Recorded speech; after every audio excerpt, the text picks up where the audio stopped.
Radio Mano Papachango.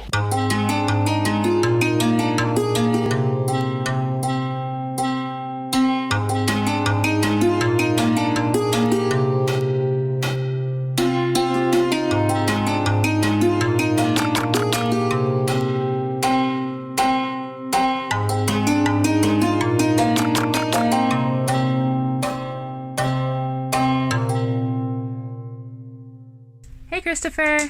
I'm calling you from the Yukon, Canada. I live in a dry cabin here with my 2 sled dogs and myself. And it's the dead of winter. I harvest my own wood. I haul all of our water. I fix things. I maintain equipment. I even built some of the furniture in this tiny little cabin. I'm just living the life I want to live, really. It's my first winter doing this alone, and despite going days on end without seeing another person, I've honestly yet to feel lonely. I just feel really capable and inspired in so many ways. I wanted to thank you for keeping me company with your podcast.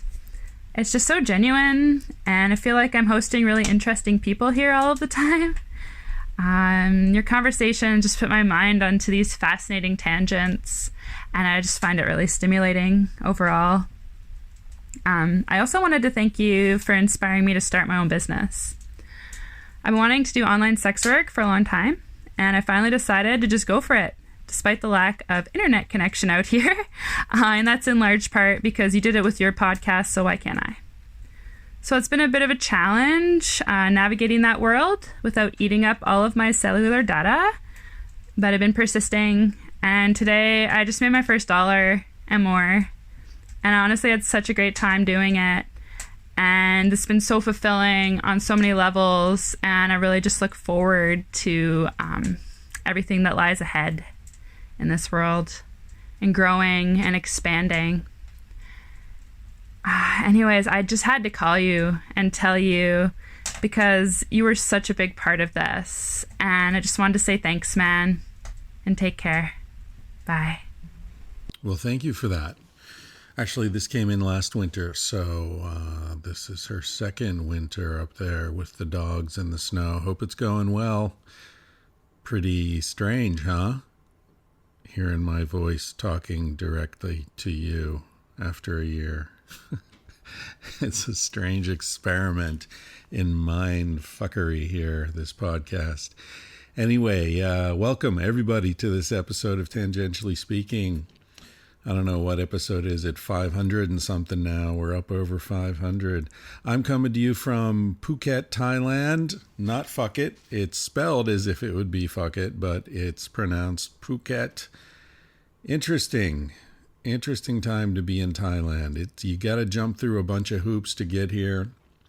Lots of paperwork. Get this test, get that test, line up the government-approved hotel for the first night you're here, download this app and that app, a bunch of bullshit. But once you get through, it's interesting because it's unique. It's a unique time to be here because there are no tourists. I was here 2 years ago. This is high season. And the reason we're in Phuket is because there's a really good dentist here that I was going to 2 years ago. I had some stuff I needed to get done, and she was great. And so we decided to come back. Anya wanted to get her a couple of wisdom teeth extracted. So we came back to the same dentist, and her name's Dental Joy, by the way, if you need dental work done. 2 wisdom teeth extractions, total cost of $120 for both, including everything. In the U.S., we priced it out. It was $4,000. So do the math.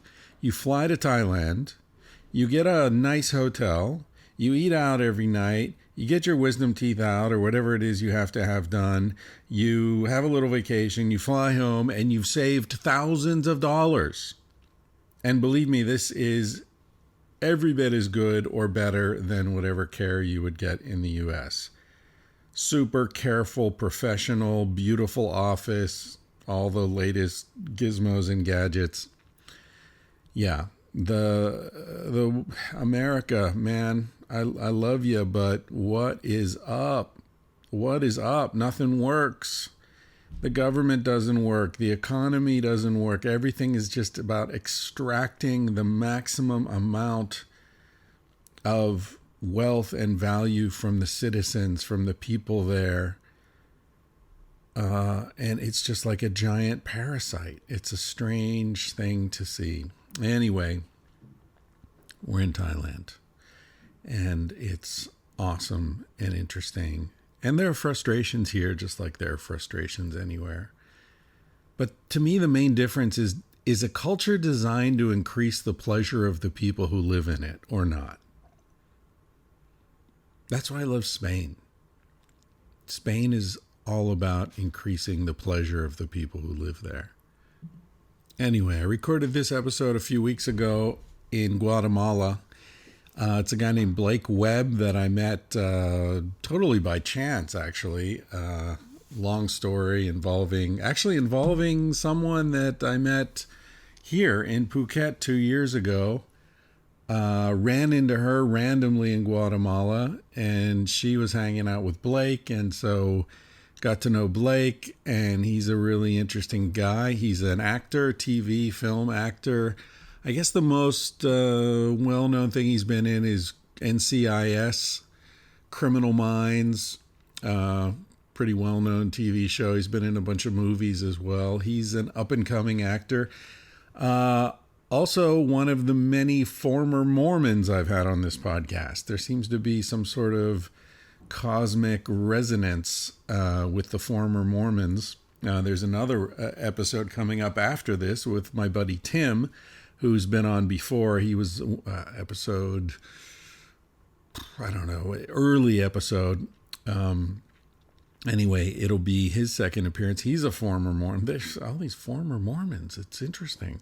And Blake and I talk about that. Like, what is it about Mormonism that is simultaneously kind of insane and yet creates some really nice people? It's an interesting conundrum, that. Anyway, Blake, interesting guy.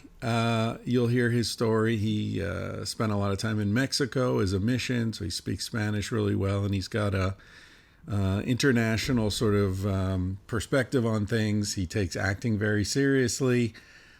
He's really good at it. He's a fascinating guy. He's coming at things from lots of different angles. So I think you'll enjoy this episode with Blake Webb.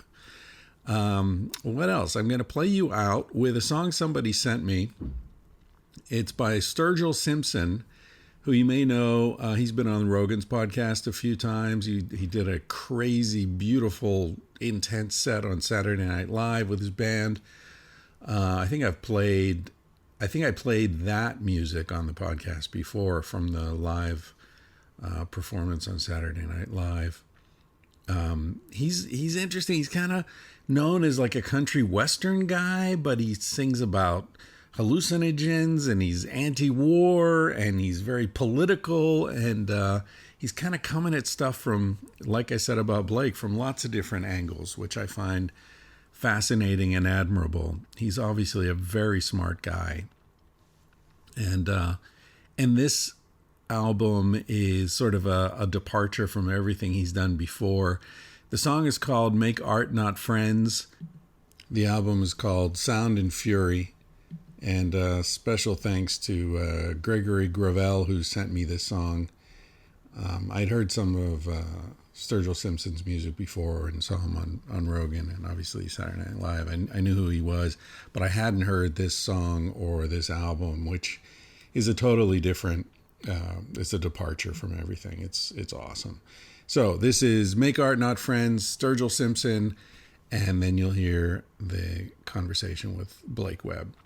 Thanks for supporting the podcast, however you do it, ladies and gentlemen. I really appreciate it. It's so cool to be in your life and have you in mine in whatever weird-ass way we're pulling this off. And keep sending me those intro messages from wherever you are. They don't have to be exotic. You don't have to be in a cabin in the Yukon with sled dogs. You can be sitting in a fucking cubicle in New Jersey thinking about being in a cabin with sled dogs or whatever. Wherever you are, whatever you're doing, it's cool to hear from you.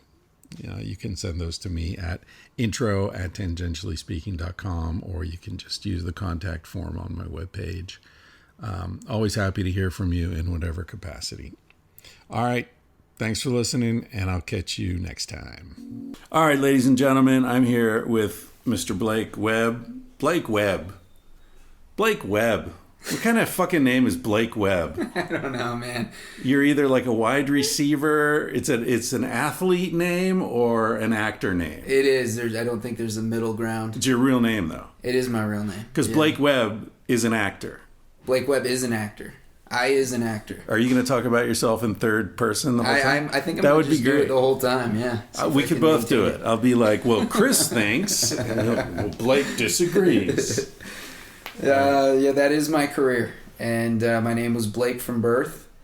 And I can't remember how it came about.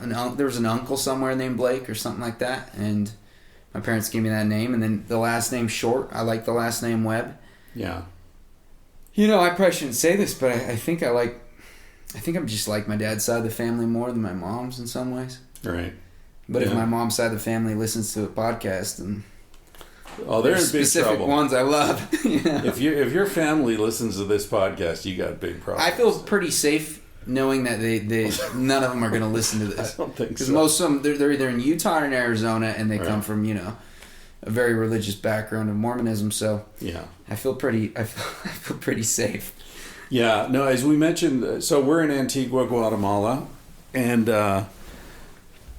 Blake and I met each other a couple of days ago because we have a mutual friend that recognized us sitting in a cafe down at the beach, who Anya and I had run into in Thailand 2 years ago. The whole thing is very strange, all these serendipitous. And then it turns out Blake was staying at the property owned by my buddy Tim, who also I'll be recording a podcast with, also a former Mormon. And there are crazy connections here. It's a small world. It's a really small world. We walked into the wrong hotel. Right. We walked into the nicer hotel thinking it was our hotel, and we were stoked. We were like, oh, there's a nice pool, because we just booked a quick Airbnb. This whole trip for me has been completely spontaneous. I was supposed to leave twice now, and I was supposed to leave like 2 weeks ago almost, and we just walked into the wrong hotel, and off she went talking to some people. Right. And I could tell you guys were probably not locals. And from a distance. Is that racist? Are you making fun of my skin color? I am. But no, but she went and talked to you guys, and then I went and talked to you guys, and I was just surprised. I'm like, oh wow, these are really cool people. Yeah, we talked about acting for. I think we bored the ladies. Yeah, we were started Jack Nicholson, and so we decided let's take it to the podcast, so we're not like mansplaining over the women. Yeah. I mean, Daniela felt like she had nothing to give. She had nothing left to give. She doesn't watch movies. She was really hungry. Oh, and she was being polite and like letting us, have a good time there. And she was like, "But I'm starving." Yeah. And you guys hadn't even checked into your place. No. And we got to our place right after, and our place was, it was fine. I got about 100 mosquito bites from our place. Yeah. But it was fine. It was not the place we thought it was, but it was good, and we had a good little trip. But meeting you guys was definitely. We talked to you for how long did we talk? An hour and a half? Something like that. Yeah. And then we had to catch our Uber back to Antigua. Anyway, so we're in Antigua now. Blake's leaving tomorrow, heading back to Mexico DF. Yep. I guess they don't call it that anymore. Call it Ciudad de Mexico. Ciudad de Mexico.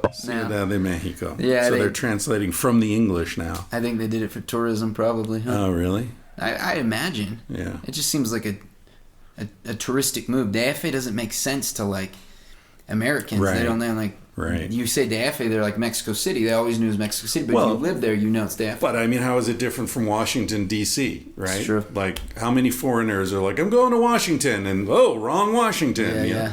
Or like, who the fuck named Newark next to New York? Like, fuck Yeah. you. I was confused by that for years. I agree. Some poor French tourist is like, yes, we go to Newark. I'm like, Newark or New York? Like, what? I agree with that one. Like, come on, map makers, let's get our shit together. They're just laying traps for non-native speakers. Exactly. Yeah. So anyway, let's. I just want to sort of get your trajectory a little bit, and some of it we've already talked about, but I think it's a very interesting road from a Mormon family in. Was it in Utah where you were? Arizona. In Arizona. But there's a lot of Mormons in Arizona. Yeah. No, not as much as Utah. Utah, like I lived in Provo. I went to BYU. Right. And I graduated in marketing, just like our guy Tim. And Utah's like 90% Mormon in Provo. In Salt Lake, it's only like 50 now, but that's a lot of people we're talking about. Yeah. In Arizona, it's not that the percentages aren't that high, but there's a lot of Mormons. Yeah, like in my high school, there was 3,000 students, 100 Mormons. Right. It's quite a bit. Yeah, and I always thought of Mormonism as this kind of fringe, kind of silly, not important, trivial sect kind of thing. Yeah. And then you saw the Book of Mormon, and then you saw South Park. Well, no. Which makes Mormons feel special. No, and then, I was raised on the East Coast, and I got to Utah, and it was like, whoa, like, okay, they got this whole state sewn up. They got the state covered. Plus Canada, Mexico, Arizona, as you were saying, there are a lot of more. They're spread around. Even here in Mexico, there's a lot in Chihuahua. Yeah. And there's actually, throughout Mexico City, there's... Especially polygamous, the more sort of... the old sect, the ones that branched out. Yeah. Anyway, and I told you I'm sort of halfway through Under the Banner of Heaven right now. Yes. So I'm learning a lot about Mormonism, and I'll stick to my guns on the silly part, but it's no sillier than any other fucking religion. Other than Buddhism. I think Buddhism is the only religion that makes any sense, and to me, and part of that is because it doesn't purport to be a religion. No, it's more a philosophy or a way of life. But I'm reading all this stuff about Joseph Smith and the golden tablets that then disappeared and nobody could see them. And, and then he says, initially it's like God speaks to everyone directly. And then after a while, he's like, shit, if God's speaking to everyone directly, I got no control over this. So it was just him. So he's like, oh yeah, sorry. God said from now on, he only speaks to me. Yeah. And by then people are like, dude, sorry. You already laid that one out there. But anyway, I learned that there are more Mormons than Jews in the world. You told me that, and I didn't even know that. Crazy. And I haven't been inactive from the religion that long. Like, I didn't even know that. Yeah. And it's the fastest growing religion in the Western Hemisphere. I knew that. I've heard that before. Because they have a lot of fucking babies. They have a lot of babies, and they get, baptized at 8, and then they have a lot of missionaries running around. Right. All over the place. So what's your deal? I know you're in touch with your family, which suggests that they're more kind of relaxed and liberal than a lot of Mormons, because a lot of Mormons, you leave the church. And I've heard of families where you leave and your families kind of turn their back on you. Right. Yeah. So what was I know you went on a mission to Mexico, which is why you speak Spanish. And I only will say positive things about my mission because I loved it so much. Because before I went to Mexico on my mission, and for those listeners that don't know much about Mormonism, when you're 19 years old, it's strongly encouraged that you go on a mission. Only men, right? It used to be. And actually, I want to correct myself. Now it's 18 years old for men, right when you get out of high school. And then women used to be 21. And their mission was only a year and a half. But now women can go on missions at 19. I didn't know women went on missions. Yeah, they do. They do. And now they did it, I think, so that men didn't have that year where they get out of high school and they can, go find other things, and then like maybe a not Rumspringa sort of thing. Do you know about that? The what thing? Rumspringa. Rumspringa. What's that? It's the year in the life of Amish. So Amish kids, I think it's around 18 or so. There's a year where you are free to go do whatever the hell you want. Ah, okay. And then at the end of that year, you need to decide either you're coming back to the Amish world or you're going to stay out in they call it the German world, I think. Interesting. But they let them go. It's sort of like if you love something, set it free kind of philosophy. Yeah. I really respect that about it. I grew up around Amish people, and I got a lot of respect for them. So they're like, if in this year, if you want to go you go find hookers and coke, and I mean, a bunch of Amish kids got busted importing MDMA into the U.S. a few years ago. Like they really went into it. They really took that year. Took advantage of that year. Yeah. But yeah, they're like, go see the world, and then you decide, come back or not. I like that. In the Mormon culture, religion, it's not really like that. It was like you got out of for me, I got out of high school and I had a year before, like, I know I'm going to be gone for 2 years and a year, and it's scary because I've already been dreading the day I go on a mission since I was like 6 years old. Right. Because in church you sing primary songs. So every Sunday you go to church for 3 hours and you sing these songs, and one of them is I Hope They Call Me on a Mission. And it's just the lyrics are all these lyrics that kind of get it. They kind of push the idea of going on a mission for 2 years. Right. So you're looking forward to it. I think some guys are. I was really scared because personally I don't like it when somebody knocks on my door that I don't know. Right. So imagine, like, I can be extroverted, but I can be very introverted as well. I think I'm an introverted extrovert, and I just don't like the idea of knocking on people's door and saying, hello. Yeah. I don't know you, but I have a thing for you. I have a Book of Mormon, or I have a message for you. Right. So I really was kind of scared to do it.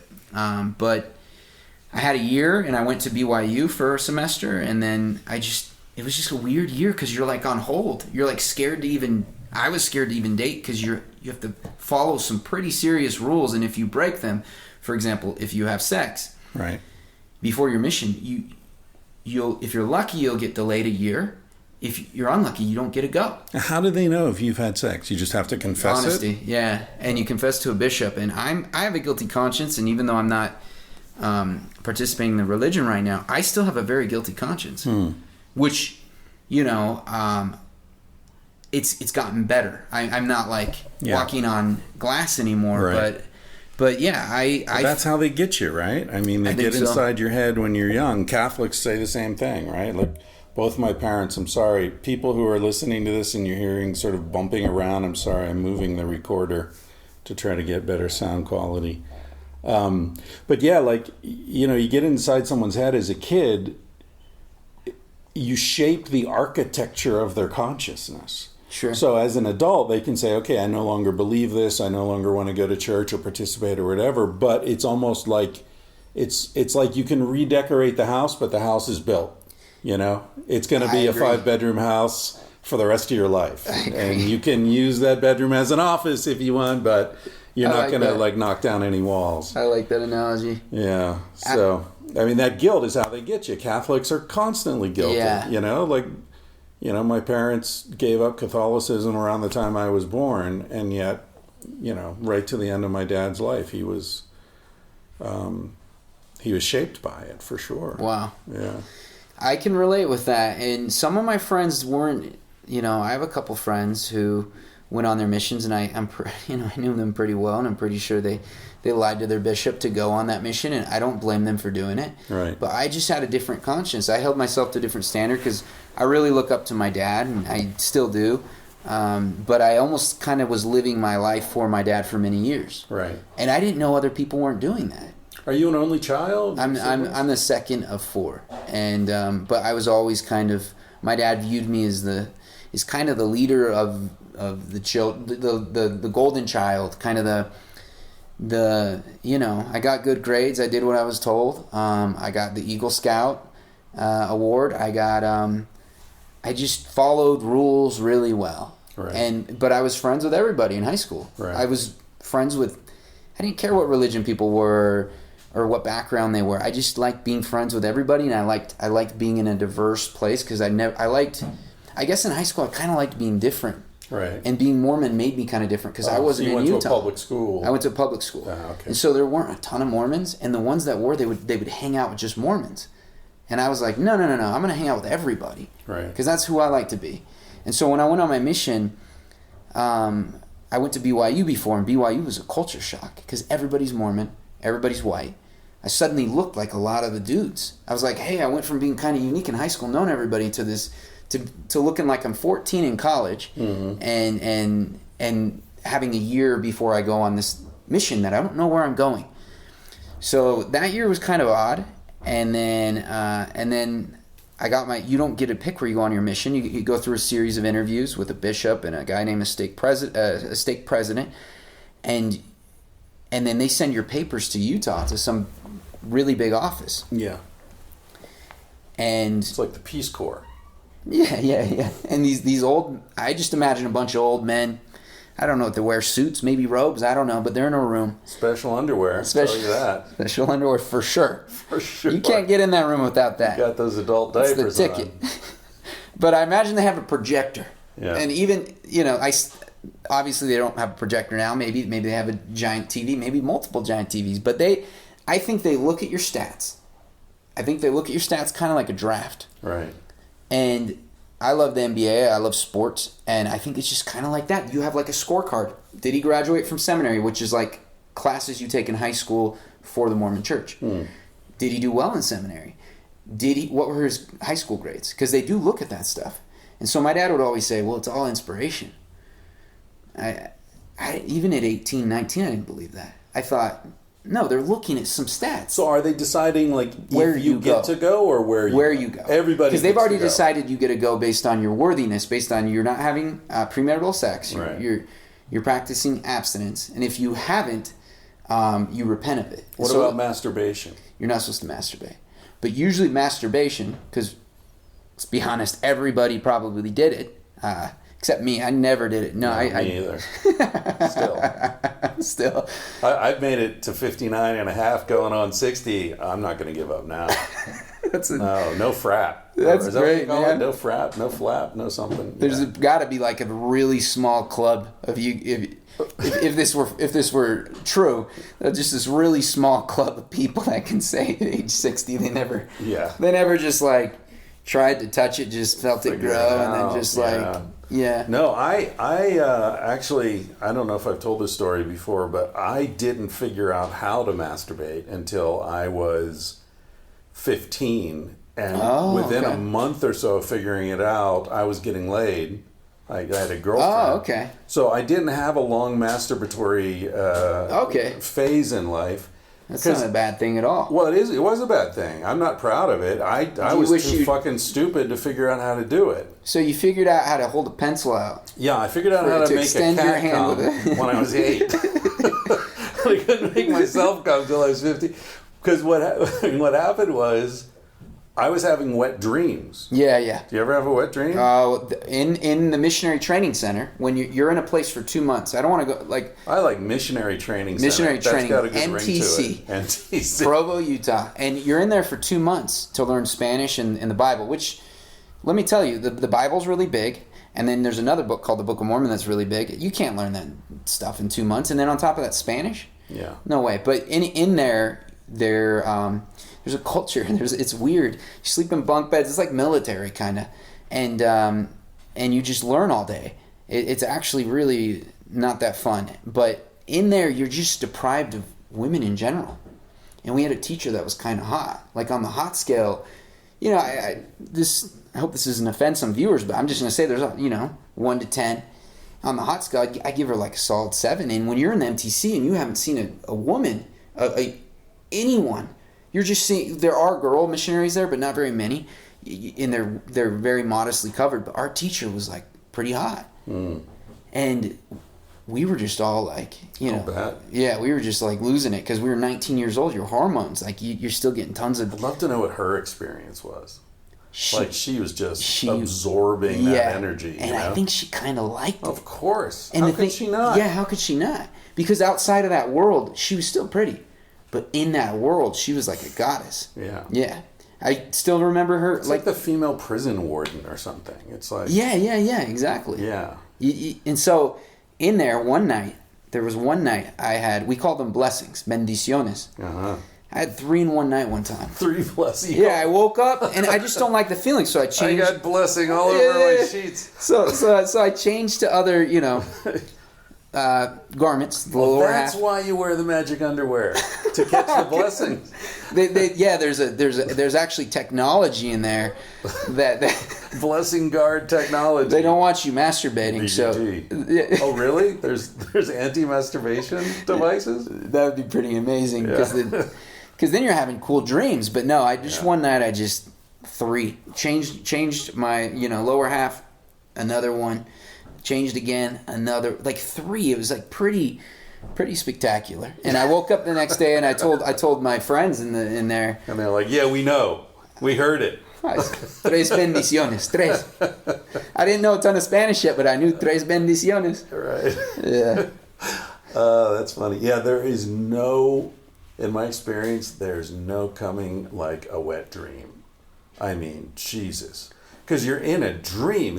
It's just like you're already in this dream state where sensations are so intense. Do you remember any of yours, like, very specifically, vividly? It's hard to... Like the plot and stuff? Yeah, like just some basic story, like... No, it was so long ago. Yeah, I don't remember. I can't think of a single story. I'm sure that teacher was in one of mine. I know for a fact. Because she was driving us all nuts. She was just like, Also, in that MTC, they no longer do this, but there was something called the Tree of Life, which is a biblical reference. And there were 2 giant showers. Like, there were a bunch of different dorms, but there was 2 giant showers, and they each had like 8 shower heads. And that's how you showered. Kind of like football practice or something, but these are... What's going on? Anya?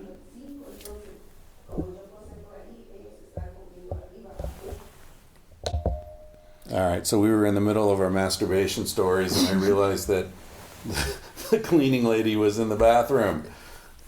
I saw her walk by. You didn't hear her, so I just let her do her thing. Yeah. And she was tippy-toeing. She's being really... Right, but then like her phone rang. Cat-like, very cat-like. Yeah, phone rang, and then all the rules were out the window. Cat burglar. People work hard here. They gotta, She answered her probably her boss, but yeah, she was that's why I didn't hear her. She was like tippy-toeing for real. Yeah. Anyway, so you're in the missionary training camp, having your wet dreams. Lusting after the teacher, the cock tease teacher. Yeah.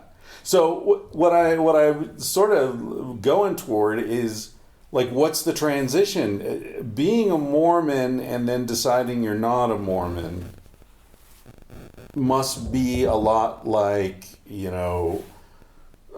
coming out as gay or something, where like everyone thinks they know you, and you're saying, sorry, people, actually I'm different. Yeah. That's actually probably a pretty accurate comparison. I imagine this, there's a lot of Mormons who end up leaving the church who are both coming out as gay and leaving the church simultaneously. So that's much more difficult. And then, I've heard so many stories. In my mission, there were 2 missionaries that were companions. One was a Mexican missionary, and one was an American. And they started comparing the sizes of their dicks. Their blessings. Their blessing sticks. Their blessing sticks. This is the story I heard. They're comparing the size of them. And things get hot, As they tend to do. Mine's getting bigger. So is mine. Uh-oh. Wait. Mine's bigger than yours now. Wait, no. It's a race. It's like a race, yeah. And, not so surprisingly, I don't know how many minutes went by. I imagine it didn't take long. But they gave each other blessings. And suddenly they were both sent home. Yeah. And they didn't come back. And I think for something like that, at that time. Oh, these are dudes you knew in Mexico. Yeah, I knew one of them. Yeah. One of them was one of the missionaries was always telling on people. Like, we'd go to TGI Fridays. Like, finally, I'm in a nice area that's not a little pueblo, and I want to go to TGI Fridays with my friends. We've been in the mission for a year. Right. And one of them's the one that calls the president. Hey, these guys went to TGI Fridays. Well, then he compared, he's the one who he's the one he's one of the ones that got sent home. Oh boy. And so I think they got excommunicated from the church. But back to your question, that was just a story that I found very interesting that happened at the end of my mission. Back to your question, for me it was a slow process because I don't have any hard feelings for the Mormon church. And in fact, it's hard right now because some of my friends, I think that most of them assume I just, I don't go. But some of them don't really know.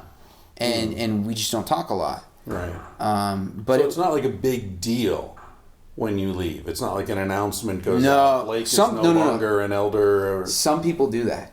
Some people do that, but that's just not how I live my life in general. Even though I'm an actor and I do have social media, I'm very private. And so like for me, I like doing things quietly. It's just, to me, it's just the way it is. It works for me.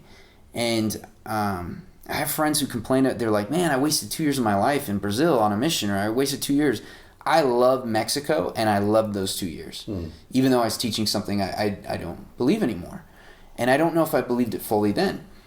But what happened is this. I went through my 20s, and I got my degree in marketing. I was working, I just was unhappy. I was unhappy because you're working for 8 or 9 hours of your life, and I'm doing something I didn't want to do. And in college, I did want to do acting. My dad would say no. That's the only really thing my dad ever did that I could view as negative is he just said no, acting is immoral. Acting, it's just like he didn't want me to do that. But then... Is that a church teaching or is that just his perspective on it? It's his perspective, but it could be. I think most people in the church would agree. But... Why? Because of there's some falsity in it? I think it's just people buy into the media where even with my ex-girlfriend that we broke up recently, there's just this idea that if you're an actor, you're gonna cheat, you're gonna because you're gonna be promiscuous. World. Yeah. Right. The casting couch things, right, the rumors, and then also my dad was just worried about me finding a career where you can make a good living and be happy, because it is a tough career. Acting is a tough career, but what happened is I just wasn't happy. I was working in marketing. I had good jobs. I moved to San Diego, which is probably my favorite place in the U.S. I love San Diego. Lived in Pacific Beach, but I was still following all the Mormon rules. I was still following them all. And here's what happened. I'm gonna try to tell a shorter version of the story. But I moved to San Diego, and I just went through a breakup with an ex I was dating in Arizona, and I was studying for law school. And I said I don't want to be a lawyer.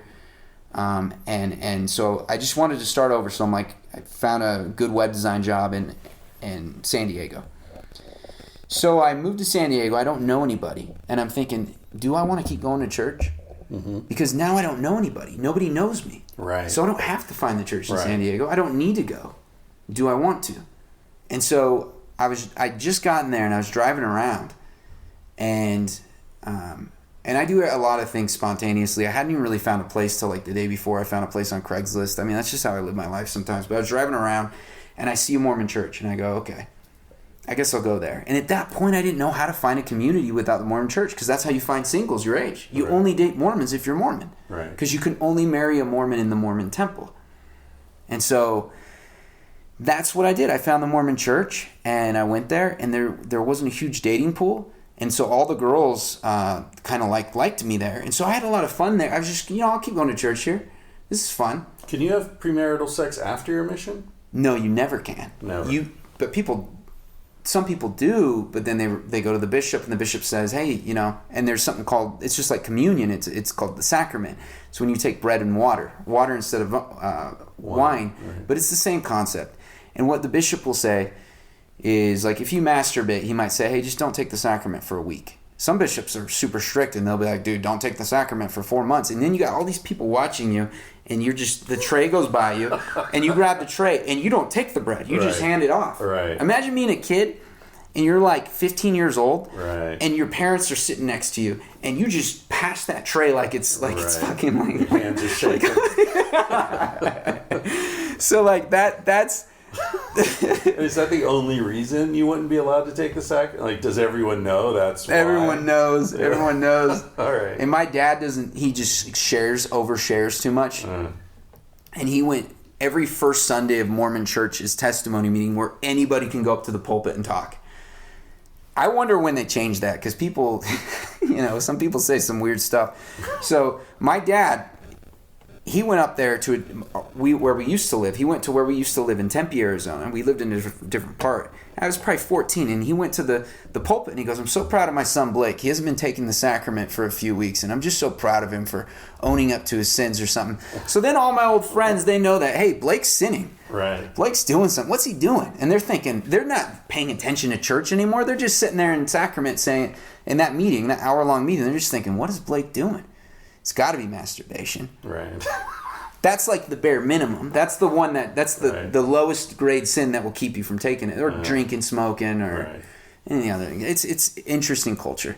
So anyway, back to your question. I'm in San Diego, and I just found a lot of friends there, Mormon friends, and I just kind of was hanging in there. But I wasn't really going to church with passion or anything. I was just kind of like going.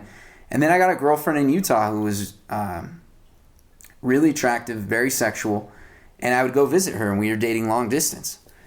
And she was younger than me, and I think she was 20, I was 26 or 27. And she just, when you're that age, the girls that age, it was very tempting. Like, I would go see her, and she was just very sexual, and we would... Was she Mormon? She was Mormon.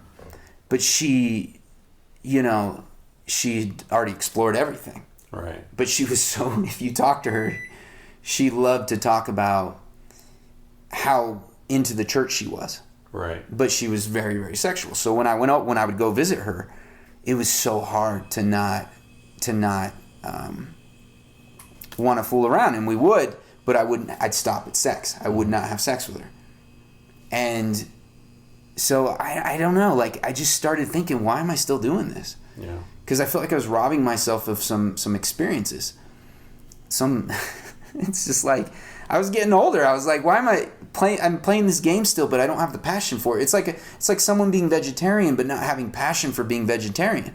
It's like, why am I not eating meat? Yeah. I tried vegetarianism for 6 months on a dare. For a month, a boss dared me to do it for a month. I did it for 6, and I stopped because I didn't know why I was doing it. Right. That's kind of why I stopped going to church in the Mormon church. I stopped because I didn't know why I was going anymore, and I wanted to. It wasn't that I wanted to drink or smoke so much. I'd never done those things. I follow rules really well. It was really that I did want to you wanted to have sex. I wanted to have real blessings with my girlfriend. And so it just got really hard and to follow it. And we ended up breaking up, me and her. But then I moved to Utah to try to make it work. We ended up breaking up. And that's where I got it. I found an acting class. My dad was finally, I got a new job for a startup. It was a great job. I bought a used Audi because I was so bored. I didn't know what to do. I wasn't happy. Yeah. I was working out. I was just like jacked at the time, but I wasn't happy. And so my dad goes, you know what? Why don't you just look at taking an acting class? Because you won't shut up about it. Oh, okay. That's cool. And my dad was trying to write screenplays at the time. He was? Yeah, and that's the hypocrisy, is because he was trying to write screenplays, and then I'd say, hey, I want to do acting. He'd go, no. I want to see my son married in the Mormon temple. I don't want to see him on the silver screen. He'd say things like that, like very dramatic things. So, do you have other actors in your family, or no screenplay writers? Or? No, but everyone in my family. My brother is now in the industry. I got him in the industry, and he works crew. My sisters worked in some hair and makeup in the industry. And my dad has been attempting at writing. He's written several, but he's been doing it for a while. He just doesn't need the money to do it. From it, he has other income. He kind of does it for fun. But we do link back directly to William Shakespeare's brother. That's all I know. We do. Mormons know a lot about genealogy, and that apparently that's a thing. But I don't know. There's no one else in my family that's done acting or anything like that. Are your 3 siblings still in the church? No, none of them. None of them? I was actually the last one to stop going. Oh. Yeah. All right. So there was a precedent. You weren't going to be the one and only disappointment to your parents and all that. Yeah. But it was still did that make it better or worse? I think it made it worse because you were the last best hope. They would always tell me, you're an example to them from when I was younger. Mm-hmm. You're an example to all your siblings, not just the younger ones, your older sister too, and you they watch you, And, you know, my dad put a big weight on my shoulders, and we ended up having a conversation about that.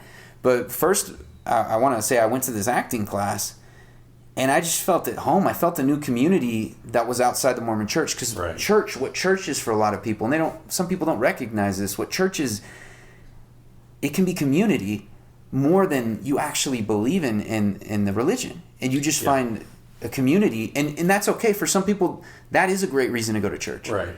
But the Mormon church is very extreme in their rules. And so, like, if you're wanting to explore life and you know, have sex, you know, 26, 27, I mean, that's a long time to hold out.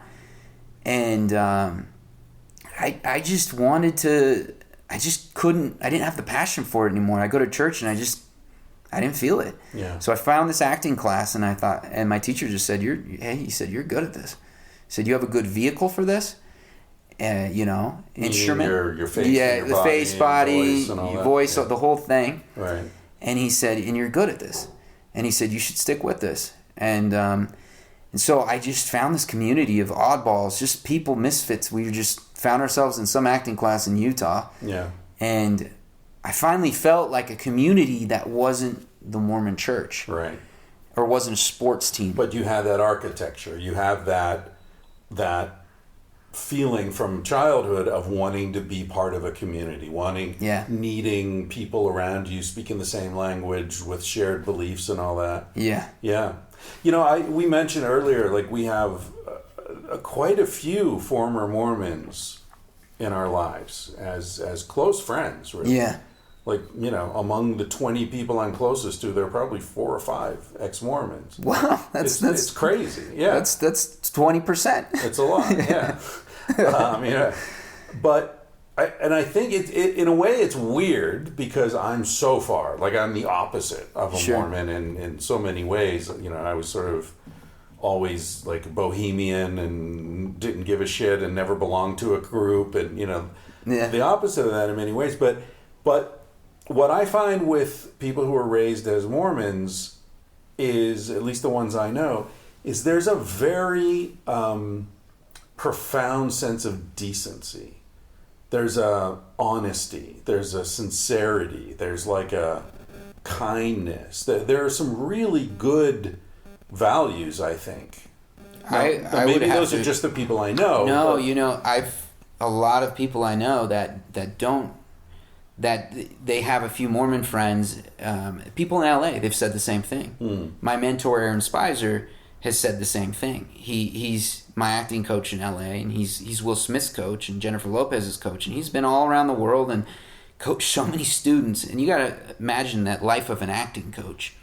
It's just how many people you meet, how many people you got to navigate through, and he said the same thing. He's just like, Mormon people are good and decent people, but you know, it's just like a lot of people have said that to me. So I think what you're saying is totally true. But I think sometimes as Mormons we lack a little bit of understanding of other people's cultures, maybe, or like. I don't know. I felt very naive for a long time. Well, I think that's another part of it. Because I was thinking, okay, how is that different from other religions, right? Because other religions also offer a moral framework. They offer community. They offer ritual. They offer meaning. But I feel like with Mormons, and maybe this is the former Mormons, there's a sense of humility as well. And you just expressed it. Like, we're very naive about other cultures and all this. Now, I don't know if that's part of Mormonism or that's part of ex-Mormonism.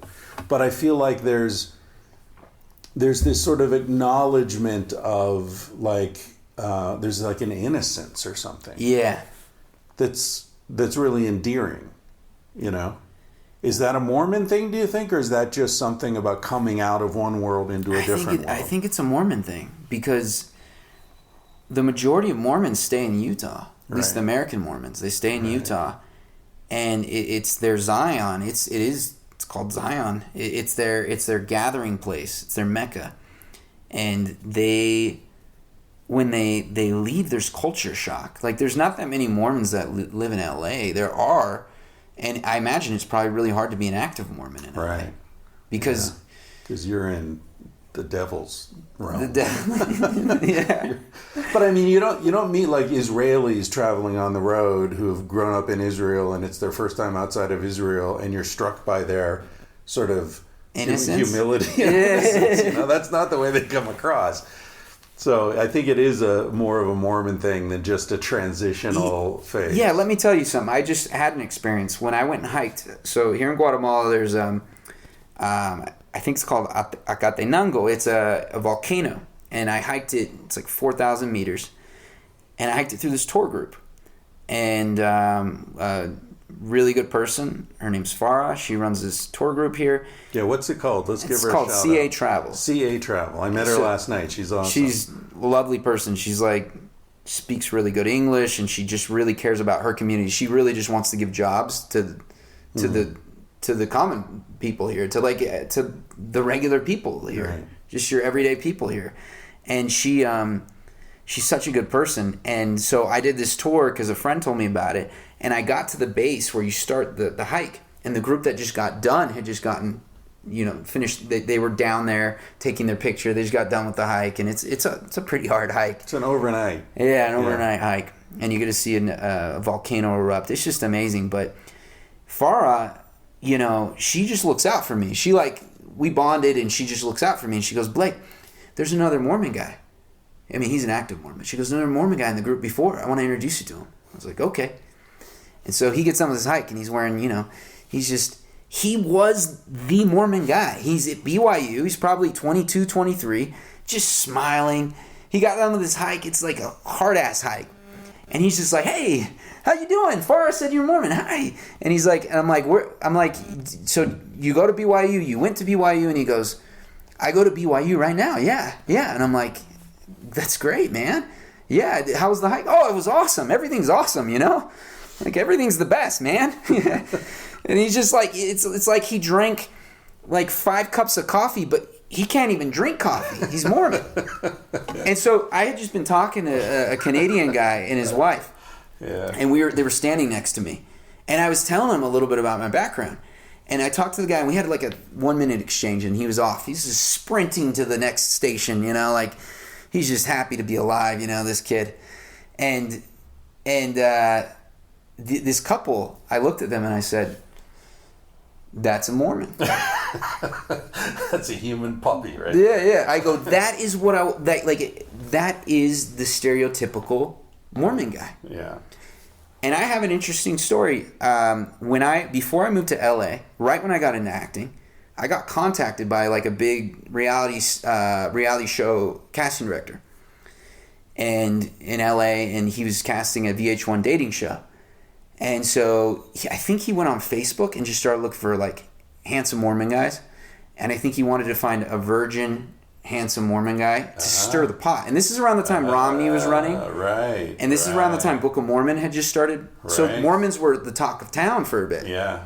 And so, so he contacted me directly on Facebook, and I looked him up, and he was a legit casting director for the show. And I will at least entertain it. So I did the interview with him, and I'm honest. I'm honest in my answers, and I said, yeah. I was still a virgin at the time. I think I was 26, or maybe even 27. I think I lost my virginity at 27, and so I was still a virgin at the time.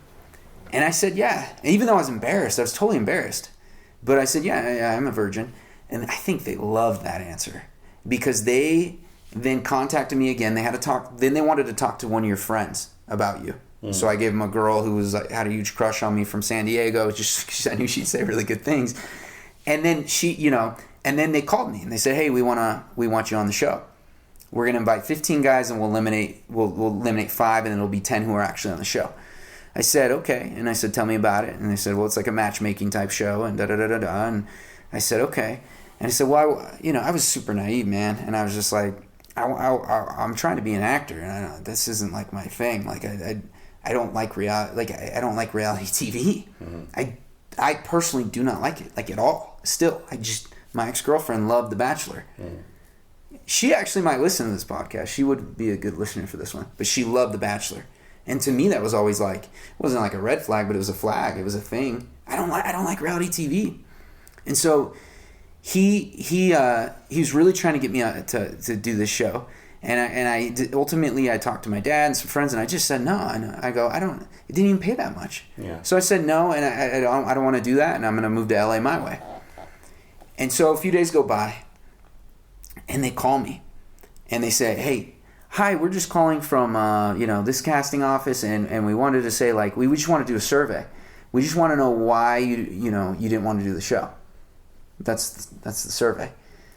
I said, well, because the pay's not good. I read the contract, and the contract like dictates that you can pretty much direct me. You can you can kind of like, and then if I leave the show, you can give any reason why I left. Right. That's in the contract. Right. And I think they pay you like $300 a day if you appear in that episode or something like that. $300 an episode. I don't remember what it was, but it was not a lot of money. And so I was getting a lot of work in that market, the Utah market at the time, as an actor. So I said no, and so I told them those reasons, and they go, "That's it? Like, we can give you more money." Like, that's it. And they said, we can guarantee you're like one of the guys. Uh-huh. Like, you're not going to be like one of the 15. You'll be one of the 10. Right. And I just said, that's nice. That's nice of you. And obviously it was a little tempting to ask more. And that's why they called, hey, we got a survey. That's bullshit. Yeah. Smart tactics. And so I said, no, thanks. I hung up the phone. It was hard. It was actually a hard decision. But I kept thinking, why did they want me so badly for this show?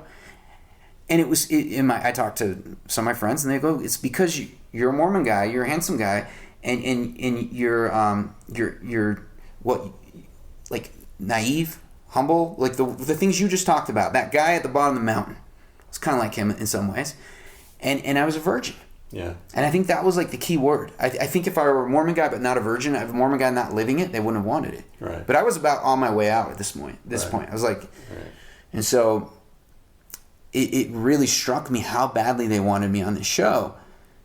And it was because of the theme right then. Book of Mormon, the play, Romney. Well, and also it's great drama, right? Yeah. Watching this good-looking dude who, like, everybody's watching saying, man, if I were that dude, I'd be out on the town. And watching you struggle, through this great drama. And then, your hopefully corruptibility, I mean, that would be like the ultimate thing. The ultimate. Yeah.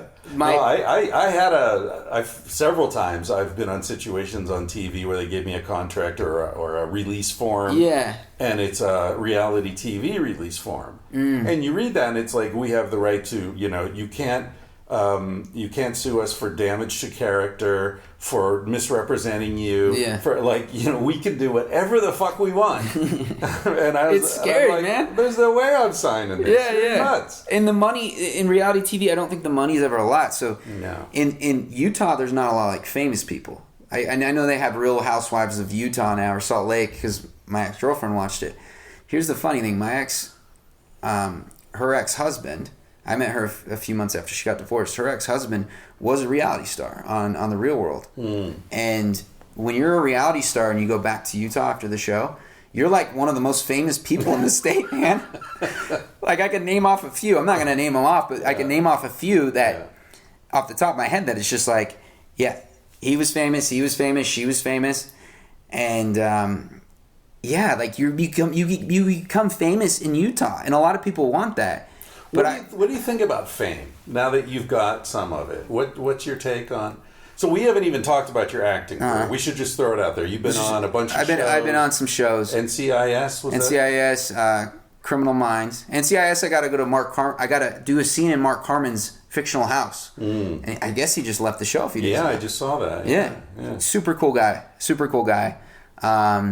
I got Criminal Minds, American Horror Story, 13 Reasons Why. Most recently, I did one called Good Trouble, which is, I love my character on that show, but that show is on Freeform, which is on Hulu.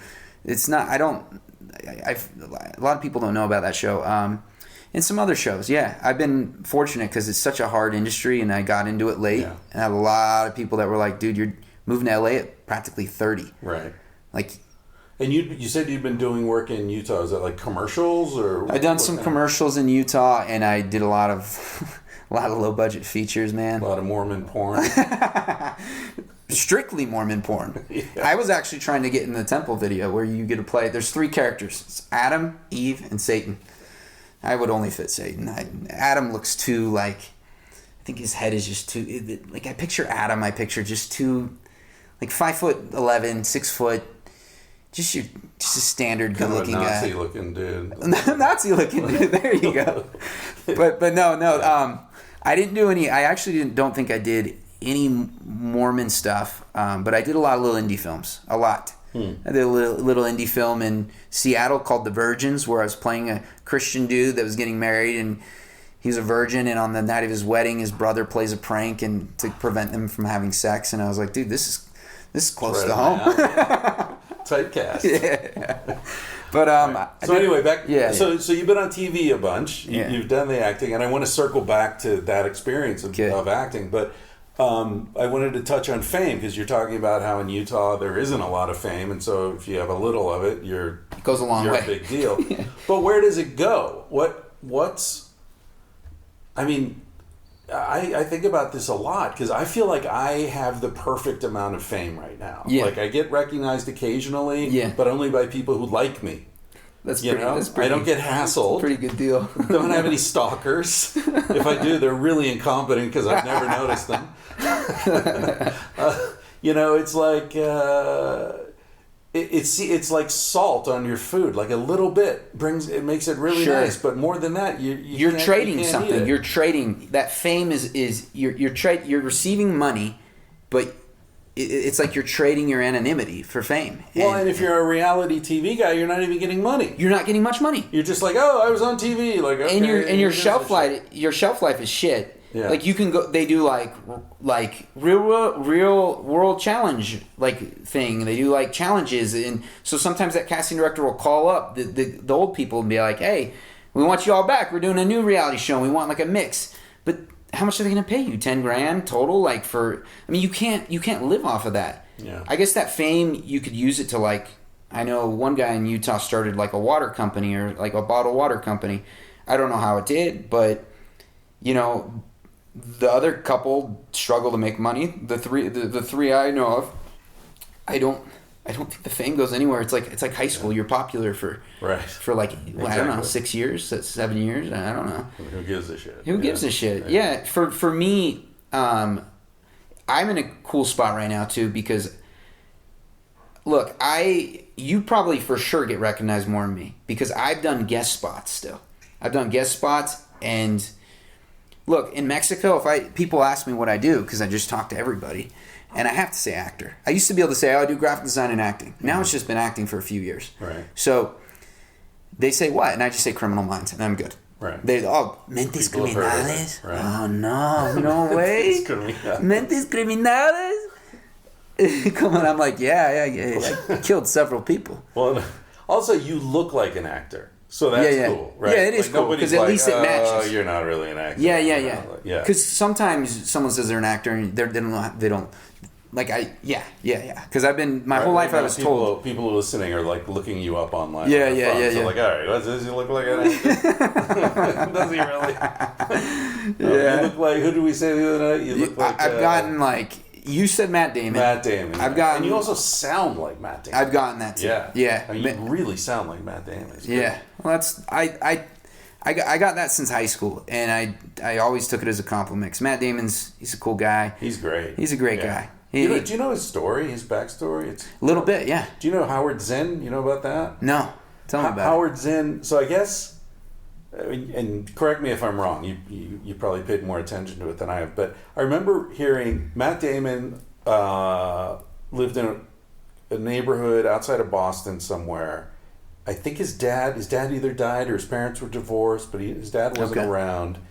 And the next door neighbor sort of took a liking to him and took him to museums and they talk about books together, and he was an older guy. His name's Howard Zinn. Howard Zinn wrote a book called A People's History of the USA, which is a history of American history told from the perspective of women blacks and Indians. So history told not from the perspective of the winners, but the perspective of the people who got fucked in the in that historical journey. It's an amazing book, and it's super well known all throughout the world. And anyway, that was Howard Zinn. So Howard Zinn, this famous professor at, I don't know if it was at UMass or MIT or where he taught, basically kind of was the father figure for this kid. Okay. Which then kind of ties into the whole screenplay of Good Will Hunting, right? The poor kid who's really smart, okay, who has some entree into that world, but isn't really from that world. Yeah. That is Good Will Hunting. When people say, "What's your favorite movie?" It's hard for me to say because I just like good movies, and some of the best movies, like your Gone Baby Gones, they're really heavy. Yeah. So they're movies you'll watch like once every 10 years. You seen Y Tu Mamá También? I was just talking to Danny about that. Y Tu Mamá También is one of my top 10. Yeah. For sure. Me too. That's sure. Incredible. It's one of the best coming of age stories you can ever watch. It encompasses Mexican culture perfectly.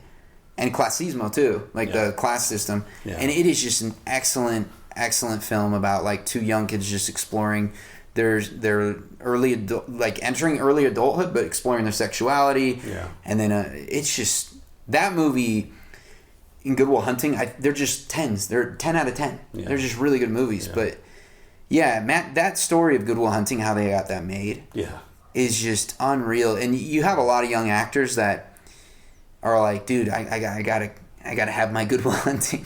It doesn't really work like that. Good luck, man. Good luck with that. Like you gotta start by being a killer on Criminal Minds. Get your dad to write a screenplay for you. No, he actually is right now. Is he? He's writing a screenplay that he wants me to be the lead in, and he owns a bunch of rental houses. That's how he makes his income because he sold his business and he owns like 25 rental homes in Arizona. And so he actually refinanced. I think he owned the house completely and then refinanced it so he could have the money. Yeah. Right. So because he wants to put like $100 into it, and then I know some people from other things I've done that it's kind of a horror film type thing, which are easier to get made, and I could like run it by a few people. But yeah, he wants to do that, and I think it'd be really cool. I think it's on his bucket list. So that'd be really fun to do something with my dad and my brother at some point. But you ever heard of Todd Strauss-Schulson? No. He's a film director. He's a friend of mine. He did a parody horror film.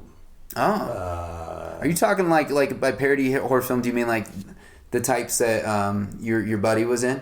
Simon? Yeah, Simon. Like Scary Movie? Like Scary Movie. Yeah. Okay. Yeah, I guess it's kind of like that. What's it called? It's called The Final Girls or something. Okay. But we'll talk about it later. Yeah, I can put you in touch with him. He's a good guy. That'd be cool. He's a really good guy. Yeah, I always like to meet good people in the industry. And he's legit. Yeah. He broke up. He had a breakup. Okay. And he's like, his career is going really well. He's done some really excellent films. And but he had this breakup, and COVID hit, and he's like, "Fuck this." He got a car and he drove across the U.S. and he just stopped and visited people along the way. He stopped and visited me in Colorado. Okay. And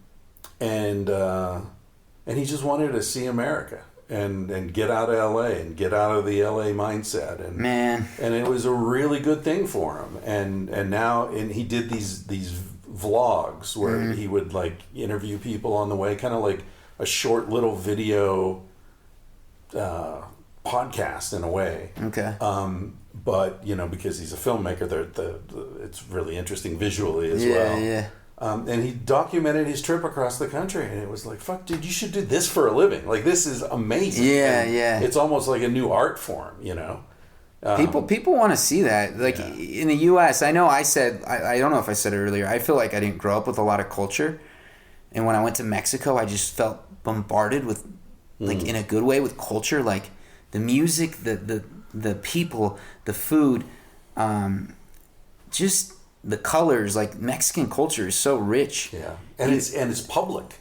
It's not all happening inside someone's house. It's out in the street. People are dancing. Like, you go to Mexico City by the Palacio. People are dancing in the parks there at night, like 80-year-olds. And you got, like, 30 couples dancing. You got people crowded around watching. It's just a fun, vibrant culture. And even though the economy's not as healthy in Mexico or Guatemala, the people in general, from what I've seen, can be much happier than your average American. Yeah. And that's something I've thought a lot about since I was like 21 when I got done with my mission. Is I just thought, man, what a cool thing it would be for every American person or anyone who's in a first world country to go to a third world country and live for like 6 months and see that, you know, a great economy. Yeah, that's a nice thing, but sometimes we place importance in the wrong things. And I think it's when we say the economy is doing well, what we're talking about is extremely wealthy people are getting wealthier.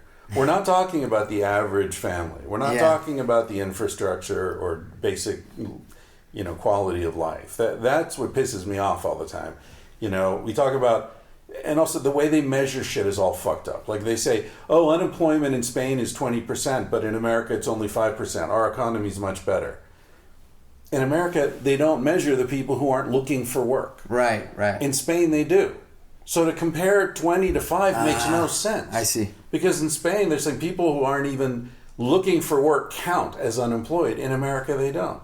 So if you're not looking for a job, you just cease to exist in America. You don't show up in the numbers anywhere. It's convenient. It's convenient. Crazy. Yeah. So anyway, I don't want to get off on a rant about that, but you're right. It's, you know, this whole thing like first world, third world, dude, go somewhere and just see how many smiles you see. Yeah. You know, compared to a fucking Target in Tempe, in Burbank. Arizona. Burbank. Yeah, exactly. So what is it about acting that attracted you? And how young were you? You didn't... I can trace it back to Home Alone. Really? Yeah. Are you kidding? Yeah, no. I can trace it back to I think it was Tempe, Arizona, AMC 10. And I was sitting in a theater. I think it was, you know, one of the earlier movies in the theater I remember seeing. And I think I was 8. I don't know. I'd have to look at the exact date it came out. I think it was like 92 or something. So I'd maybe be 7. But I remember watching Macaulay Culkin do his thing. Yeah. And like, you know, put his hand when he screams in the mirror and just like, just do his thing and place traps for the bad guys. And like the movie's just so cool when you're a kid. It's still cool as an adult, but like when you're a kid, it's just like, he's shooting the army guys with his BB gun, and then he has a laundry chute. His house is super fucking cool. Like, I remember just watching it and being like, I want to do what that kid does. I didn't know anything about acting, but I want to do what that kid does. And so I started asking my parents, like, hey, are those his parents? Maybe I think I had to have been like 7. I was like, those aren't his real parents, right? And my parents would be like, no. And I'm like, why don't they just use his real parents? Like, I like asking a lot of questions, and they'd be like, because, like, they're not actors. But he is. And I'm like, well, how is he an actor? Like, his parents let him be an actor? Like, I started asking these questions. And so I just always wanted to make my dad happy when I was a kid. And so I would kind of ask my parents, I was kind of like, hey, you know, I think I'd kind of say something like, hey, I want to do that. But they would just brush by that because they're like, that's not good news, you know? And honestly, putting your kid into acting when they're young is a challenging thing it's just, I have some friends and they were thinking about doing that with their kids, and I'm an actor, and I said, I don't know, don't ask my opinion on that, like, I don't know, but that's where I trace it back to, and it's funny because I didn't realize that right away. But then you know, I was in middle school and high school, and people say, hey, you remind me of this guy, you remind me of this guy, because I you know, I had like, kind of like an actor look or something. And that would just kind of push me again in that direction where I wanted to do it. And I only took drama class in like 7th grade and then in freshman year. And I was actually one of the funny guys in the class. I wasn't like, I didn't even know what drama was. I just goof off in class and try to make people laugh. And so then, you know, I got out of high school and I went to college, and I didn't do anything with that. And I had one friend that said, you should just do what you want. He lives in LA now, and he said, you should just do what you want in life. And I kind of put it off. Like, my dad was like, no, just get a degree in marketing. It's something valuable. Like, get a degree in that. So I kind of just kept putting it off, and I was scared to have to deal with my dad being like, what are you doing? I guess I just was trying to please him for so long, and I haven't met a lot of people that do that to the age I did it at. And they're like, really? You try to please your dad for that long? And I'm like, yeah. I love my dad a lot, though, and I don't blame him or anything, and I don't regret not starting it earlier. I just that was kind of my journey. But what I found is when I got into it, I am very much an empath, and so I found that I can connect with very emotional roles pretty easily, and a lot of guys won't go there. Women tend to have an easier time crying or going there, and that's what I've seen in acting class. And men sometimes don't want to go there, and I'll go there. Why? What is it that's different about you? I think I put myself in other. I know a lot of people do this in life, but I just started realizing I put myself in other people's shoes a lot, and I've done it my whole life. And so, I have an older sister who about 4 or 5 years ago got officially diagnosed with schizophrenia. And she's in a really expensive place in Massachusetts right now. Luckily, my dad can afford it. It's called the Gould Farm.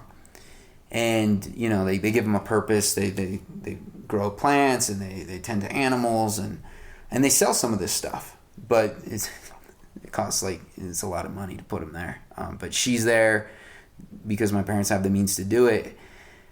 But when my sister got schizophrenia, when it fully surfaced, I felt a lot of that. I can put myself. Actually, did a role on television in Good Trouble, where I play a bipolar homeless guy, and I'm in multiple episodes. And actually, my first role where it was meaningful and in multiple episodes, and it was so easy to connect to that role. Yeah. Because when I went to the audition, I got the audition the night before, and this is when we had in-person auditions, which are way better than these video auditions. Everything's video now because of COVID. And I went into the room, and I had a little bit of time to prepare the night before, but I just thought, I'm just going to imagine what my sister goes through. Because when someone has schizophrenia, they see people, they hear people, and I've seen her go through that. And it's one of the hardest things I've ever watched. And my parents had to watch that. This also made my parents more empathetic towards me leaving, not going to church, because when you have a problem like that, you start worrying about the little things. You start, it gives you a little perspective. It changed my parents a lot. Right. It gave them gray hairs too. And but I did that audition, and the casting directors were teary-eyed. Because the audition is I'm having an episode, and the girl that gives me coffee every day in my little tent outside of her apartment, the main girl in the show, she's super kind to me all the time, and I follow her into her apartment thinking she's my nurse because I'm not on my meds. Right. And I have an episode. And when you film that, when you book something, so I booked it, and they were the casting directors teary-eyed, and I thought, you never know when you're going to book it. You never know. You can have the best audition and not book it. And I thought, I think I'm going to book this one. So I did, and when I had to actually shoot it, I had to do that scene where I'm having an episode. It's like a 3-4 minute scene, and I'm having an episode in her apartment. A full-blown episode, and I'm frantic, where's my shit? Where'd you put all my shit? I think she took my stuff. She's my nurse, and she took everything. And then I'm hearing government people in my head. And honestly, it's the hardest role I've done in the preparation. I did do prep, and I read about bipolar, but I just played it like my sister who has schizophrenia. Yeah. Because they kind of overlap in some ways, and the performance was, it was good, and I had to do that 20, 30 times. You have to do so many takes with so many different camera setups. That's what people don't realize sometimes. What do you feel when you go home at the end of a day like that? It's a really good question. That's actually a really good question. Even after an audition, man. Sometimes you do an audition, and you usually do 2 takes in an in-person audition. You go home feeling heavy, depending on the role. And that one, I had to call my girlfriend on the way home, my ex-girlfriend, and I had to call her and say, hey, today was rough. Today was long. We shot this scene all day long. And, I don't get to tears in every take. That's not the goal. The goal is the pain. In life, pain sometimes brings you tears, and sometimes it doesn't. You never fabricate it. You never say, I'm going to have tears this moment in this. Right. That's bullshit. It's deeper. You just say, I'm going to feel this, and then what happens happens. You invite the pain. Right. Because you know what happened before the scene, you know who you are, you know what's going on. And then when you connect with another good actor, fucking magic happens sometimes. And that scene, magic happened. But when I was driving home, I felt exhausted. And also, the stunt guys had to tackle me because they're arresting me. Because the girl, she cares about me, and she knows I'm just having an episode, but she just calls her boyfriend and leaves the phone on in her pocket just in case something happens, but he calls the cops. They come in and they tackle me, and I told these stunt guys, because the stunt coordinator that day was the stunt coordinator for fucking Captain America. Like that elevator scene where he beats the shit out of everybody. Well, it's like a famous fight scene in Marvel. Right. And, you know, he has to have his, like, side jobs. Like, obviously, he'd love to be doing Marvel every day. But you got to do the smaller shows sometimes. Right. And so he's on that set that day. And I told him, like, hey, can you tell these guys, because they're, like, actors that do a few lines, but they're mostly stunt guys. Like, hey, can you tell them to just, like, let's just tone it down a bit. Like, I don't want to get hurt. I've broke my wrist on a set. I've gotten hurt on sets. And he said, okay. On the final take, they calm down. On the final take, though, they go, okay, we're going to do an extreme close-up. And we're in a penthouse in L.A., a penthouse apartment in L.A. that cost, like, something like 20 grand a month, 12 grand a month, or 20 grand a month. Like, it's one of the best penthouses you can get in L.A. That's where they're filming. So it's just all glass behind me, and they back me up, and they tackle me. And when they tackled me the last take on the extreme close-up, which you don't need to go that hard on an extreme close-up. Right. They slammed me into the ground, and my chin hit the ground.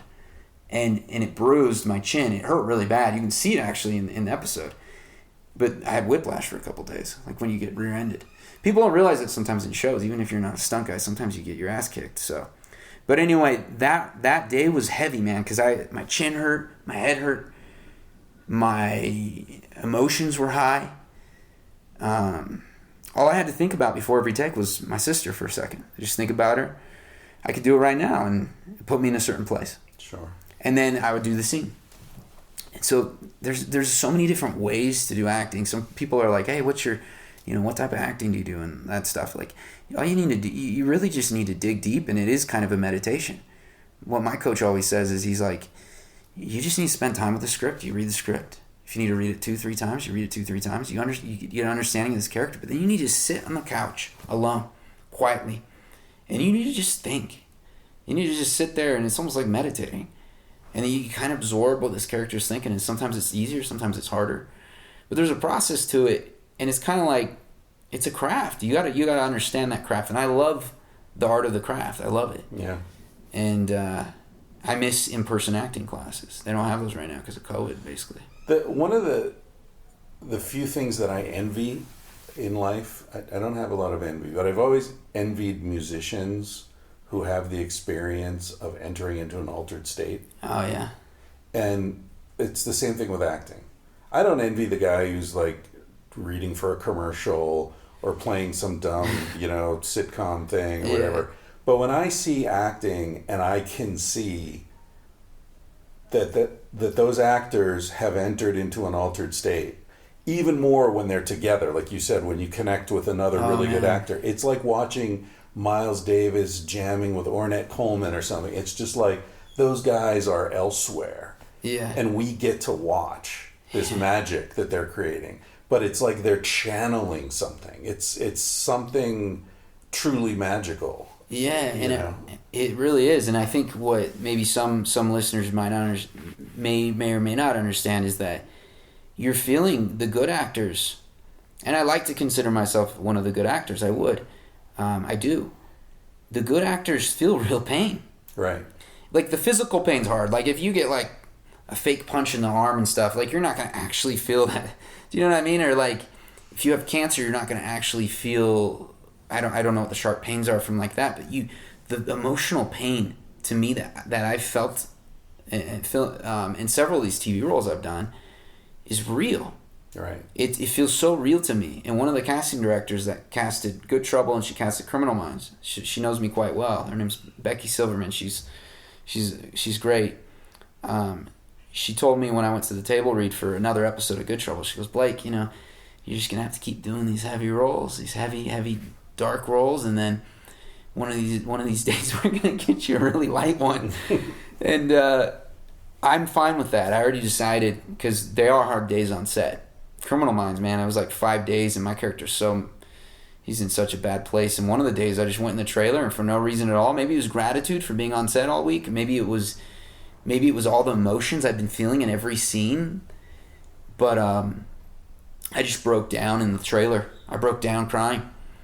And the next day, the final scene where I get like arrested, I had no energy left.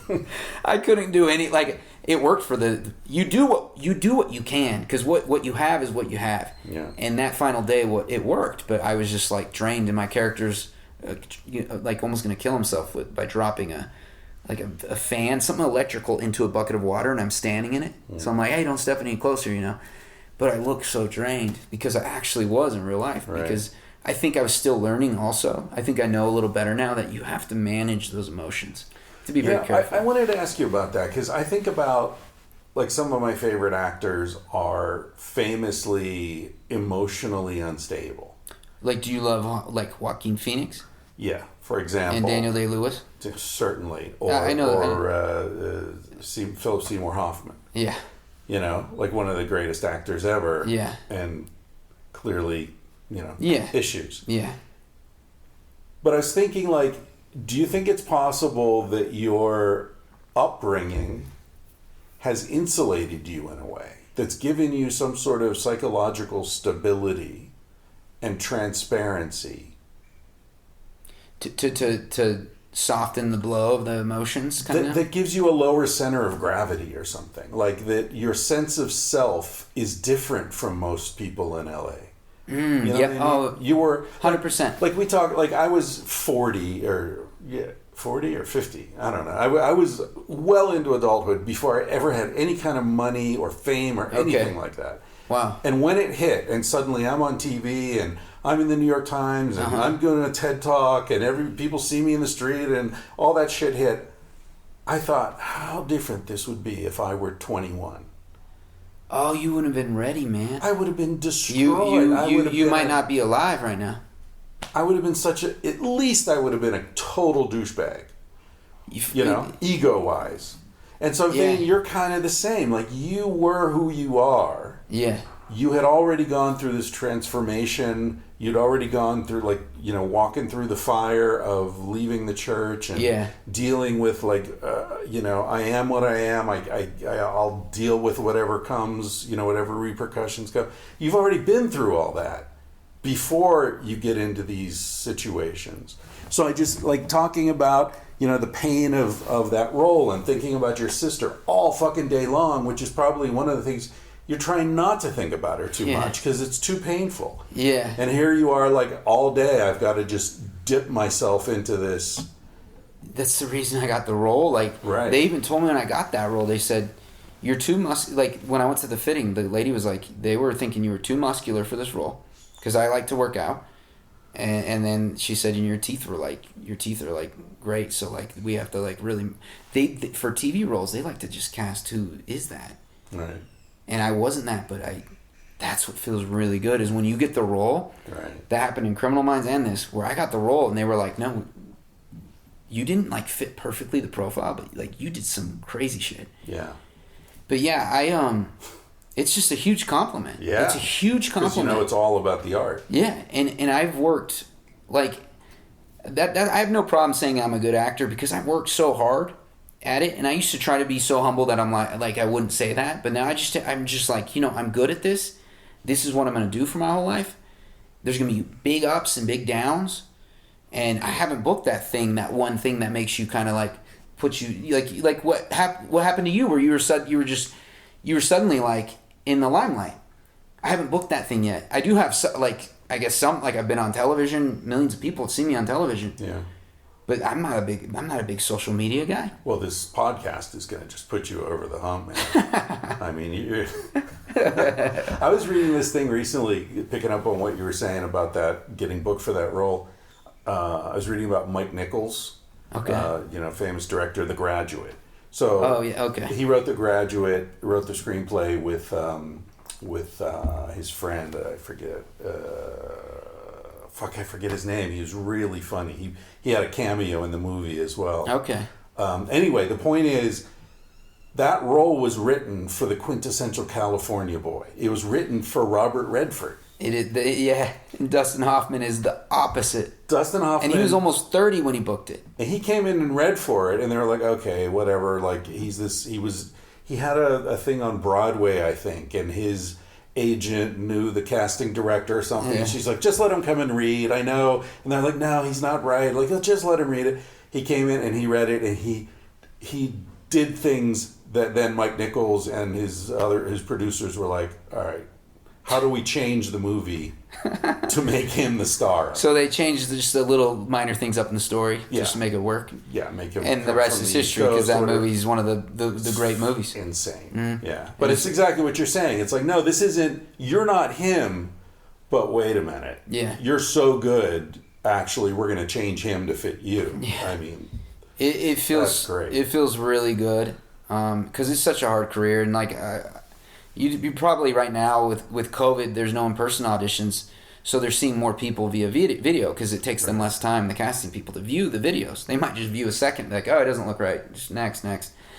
So they're probably viewing 80 to 100 per role. And with video auditions, it's harder to book. It is harder to book, and there's no rules. It's like the Wild West. Some people use tons of props. It's weird. There used to be like, you go in a room and it was just an empty room and it felt very stale, and you do the scene and they give you a note if there is a note, and then that's part of the game, is taking the note, taking the direction. And I love that part of the game. And so what's a typical note? Like calm down, or we want more anger, or that kind of thing? Yeah, that kind of thing. Or like, hey, this is a military guy, he's super disciplined, you're in control. You're not emotional. Right. Things like that, yeah. But yeah, I miss that human connection in the room so much. That's part of the reason why I took a little hiatus just after my breakup to go to Mexico for a bit. Because I was like, well, if I can do video auditions, I'm going to take advantage. COVID's taking advantage of all of us. I'm going to take advantage of COVID for a minute. Yeah, there's nothing better when you're in the room and you just... Actors, I don't care what actors say. Every actor seeks some fucking validation sometimes. And you need some validation. I would have quit if certain people didn't give me validation. Right. Like, Selena Gomez came to my class one time, and she's really good friends with my really good friend Francia Raisa, who gave her kidney. And Selena came to our class, and she was just sitting there in the front with Francia. And I had a really... I don't think he'll listen to this. I don't even know him. I had a really shitty scene partner that night in class. And I'm one of the people in class that people like to watch. Like, there's some good actors, some less experienced actors. Some actors have been there in a long time that maybe shouldn't be there anymore. And I had a scene with this guy that he wasn't up to par. But we did a scene, and I just was in it, and I knew Selena was in the audience, but I just did my thing. And afterward, Francie said, hey, come here. And she brought me over and wanted me to meet Selena. I don't get starstruck, really, and but I just said, hi, I'm Blake. It's good to meet you. She goes, you're really good. And I said, thank you. I didn't think that was my best scene, but thank you. She goes, you have a great voice. And I said, that's really nice. I thought about that later because I was like, well, she's a musician, so she thinks a lot about the texture of voices. Yeah. And so, but then I said, hey, I just saw you in that Paul Rudd movie, and you were great in that. And she was good in that, and it was a good movie, a little rom-com. But she said those things, and it just felt good. And my acting coach is Will Smith's coach, and he's told me, like, dude, it's just, for you, it's just a game of time. He goes, you might get your best auditions and the best fitting roles when you finally look like you're in your 30s. Right. Everything I booked on TV, I'm 36 right now, and everything I booked on TV, I'm like 28, 27. Right. It's a cool thing to look younger, I guess, but both my coach and his girlfriend, who is also an acting coach, they're just like, dude, I think you're gonna have an easier time booking even when you're in your 40s and you look like you're in your 30s. Right. So for me, they're just like, dude, it's just a game of patience. You got to make enough of a living to just keep going. Yeah. And it's hard to hear that because I'm someone that likes to race. Like, I'm like a racehorse. I just want to get to the finish line. But all that did for me is make me depressed. Yeah, and there's no finish line. No, there isn't. You're finished when you're dead. I mean, yeah. You don't want to race toward that, man. And I'm also in a career. I'm not a professional basketball player, so it's not like depending on my ACLs, my Achilles. Right. That doesn't matter. I'm in this for the long game. I love the craft of it. And to answer your earlier question, do I think Mormonism, my upbringing, my culture that I grew up in, affected who I am and maybe made me this empath I am in some ways? Yeah, for sure. And I've had friends like that friend Francia when I first started, when we first started becoming good friends. I mean, she's a big actor. She's on Grownish. She's going to be on How I Met Your Father, which is a spinoff of How I Met Your Mother with Hilary Duff. When she first met me, like we just went to a bar and we were just, I don't even think I drank yet. Hadn't had any alcohol yet in my life. I think I was like 31. And she's like, we just talked and we got to know each other. She goes, "You're like an alien." And I go, "What?" And she goes, "You're like an alien." In LA you are, for sure. And she said, "Your background is so interesting." And I go, "I think it's like cookie cutter because in Utah I'm like just like everybody else." She goes, No, here, like I'm like, "What do you picture Mormons as?" And like Quakers with like big hats? And she's like, "Yeah." And I was just like, wow, I guess I'm learning like that I am different here because of my background, and I'm actually proud of my background because I don't try to hide from it anymore. Like if friends say, "Are you active in the church?" I just say no, but I love a lot of things I learned, and I keep those things. But I have my own playbook now. Like, I got really depressed a few years ago because I was trying too hard in acting. That's all I cared about. I wasn't even focused on dating, anything. I was just like, I moved here at 30. I got to work my ass off. That's all I cared about. I worked my ass off. I was always in class. I had a day job, too, graphic design. So, like, a professional day job for a professional makeup company doing their graphic design. I don't know shit about makeup. And I had to learn it. And I had to learn the aesthetic of women. And then I'm auditioning, and my life was just... Yeah, so I got really depressed suddenly. It was around the time my sister got diagnosed with schizophrenia. My brother was going through a divorce right when he was having a baby. It was just like a lot of things in life. Yeah. And that same friend, Francia, you got to have good friends in LA. You got to have good friends. I asked her finally, I said, "Who's your therapist?" Because my dad was trying to get me undepressed with, out of this depression. He was trying his best, but he'd send me religious books, or he'd say, "Read the Book of Mormon," and I appreciate the effort. Like, that's what he knows, and he loves me so much. But my friend Francie was like, "Yeah, here's my therapist. Her name's Zora, and you should go to her." And I did, and seriously, like for me, therapy. Some people say they don't need it. It's fine. For me, I needed it big time, especially with all the things that were happening in my family at the time, and it made me more self-aware of who I am, and more proud of being the empath I am, the emotional guy I am, because there's a lot of power in that, and knowing, hey, this is what triggers me, this is how I am. And it was a slow process, but now I'm just like, I love a lot of those things that I used to think like were weaknesses. Now I'm like, no, those are kind of like strengths. And the first thing she said to me when I went to her, that therapist, she said, it's like you were teleported from like the 1950s or something. Right. Like your ideals and values. Yeah. And what she said to me is this: you look up so much to your dad, but you need to take the good that you learned from this religion and from your parents, and you need to create your own playbook, your own guidebook in life, like a football playbook. You need your own place, and so you can change things, and they will always keep changing. But you need to start doing that. You need to start living for you. And that was the best advice I've ever gotten in my whole life. It's changed my life, but it took a long time. I've been going to her for 4 years. I still talk to her every 2 weeks, and she couldn't be more proud of me that I took off to Mexico because I was really, in a tough spot emotionally because of a breakup. Yeah. So these are cool things. Like, living life is making me better at my acting. You're so lucky.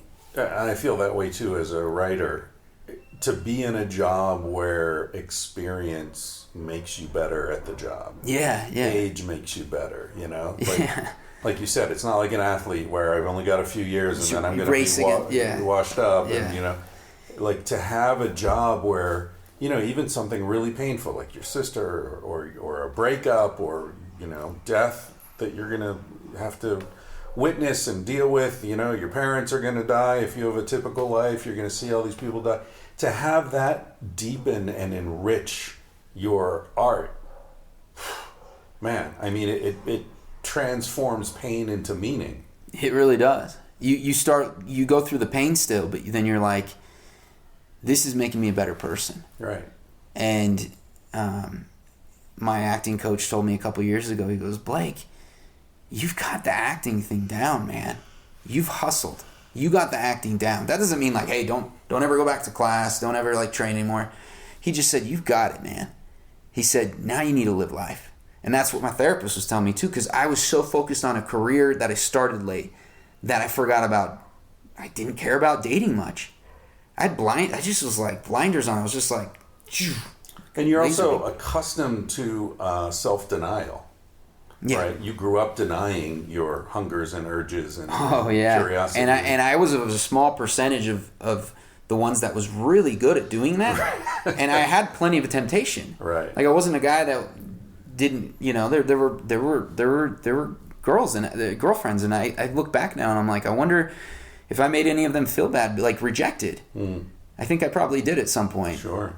Because I feel like I was a little bit of a prude. I don't like that word, but a little bit, And I'm not like ashamed of it. That's just how I was. Yeah.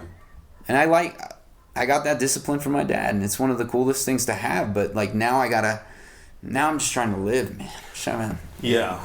Yeah. But you don't seem like the kind of guy who's going to go off the deep end. No.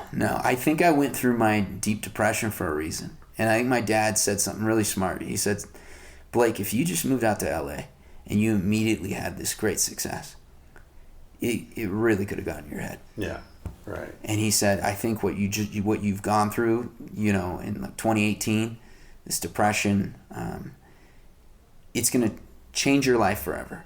Because you're now going to be even when that thing finally happens, you're going to know like, hey man, I know who I am. Right. I'm grounded. Right. Like when people are blowing smoke up your ass, you're not going to take it seriously. You're just like, yeah, thanks, but I know who I am. Yeah. So let me ask you one more question. Sure. This is something I think about a lot in terms of my life. And when I talk to friends about it, it often resonates with people. And listening to your story, I'm really curious what you say about this. What do you think about the idea? There's this old saying that we live our parents' unlived lives. That, I think that's very true. Here my dad is, he's writing screenplays. And here he is, he's now my when he didn't want me to go into this career. And I went and active in the church while I was in this career. And now my dad is like my biggest supporter. Right. And when I was like, hey, when I went through the breakup, my dad was like, I told him, hey, I have this idea. I want to go to Mexico for a couple months. He's like, do it. Think about the freedom you have now. Think about all you can do. I mean, wear protection. and he said, in an awkward way, but I looked at it like he just, that was like the coolest thing he could have ever said to me. Right. Because I have his blessing and going out and living. He's living vicariously through me. Right. And he thinks he's like genuinely proud of me. And for a few years I didn't feel that. And so I do think that's true. I do think that my dad would always tell me growing up, because he was 22, he just married my mom, and my grandpa bought a company, a air conditioning company, and he said, hey, come join me here in Arizona. My dad was in Utah, and my dad was like, well, I want to have 2 years left in college, but I can go start a business with my dad. Yeah. And they made great money together. But he always told me, you need to do what you want to do in life. He said, I didn't get to go follow my dreams. You should. But my dream was the only dream that he didn't want me to do. But he knew that I think he realized I was kind of dependent on his advice, and he was finally like, just try the class. That's all I needed, was that little push. Because I work my ass off kind of on my own. But I needed one push from him. I just needed a little bit of permission. I think he might have felt a little bit of guilty, because I think maybe he thinks I left the church or went inactive from the church because of that push. But that's not the truth. I was headed that direction anyway. Yeah. I just found a community that I loved, and I found a career that meant something to me. Because when you go through life and your career means nothing to you your whole life.